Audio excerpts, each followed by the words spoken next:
latest development with the U.S. men and women's national football teams agreeing to pool their World Cup bonuses and allocate it half for the men's team and half for the women's team. This is being celebrated as a victory for equality. But is it really? I mean, the very notion of equality in and of itself is a myth, but that's another story.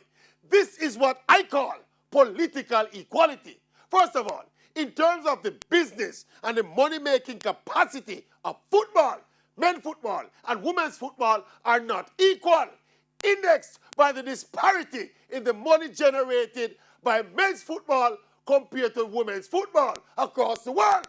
For example, the total possible bonuses for the U.S. men's team heading into the Qatar 2022 World Cup is $400 million US, while the maximum possible bonus for the women heading into the Women's World Cup in Australia is $60 million US. So the men's bonus is almost 7 times that of the women.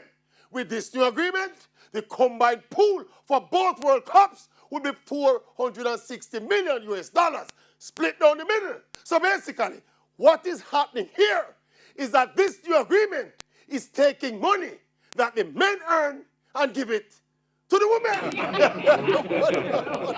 But what is new? What is new? What